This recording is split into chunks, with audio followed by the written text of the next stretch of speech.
was really unsure because I needed something to learn manual in, but once I got the hang of it, it definitely got me into some trouble, so I love the car overall. The last mod I did a STILLEN Supercharger Vortec V3 kit. I did that by myself with a couple buddies in the garage, and ever since then it's been a lot of fun. So what we have here is a STILLEN Supercharger.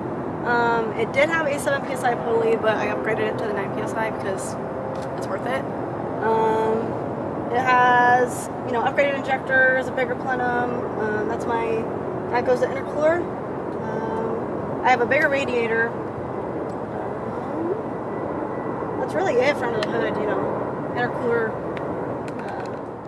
My name's Julia. This is my Supercharged 2007 NISSAN 350Z, and this is Super TV.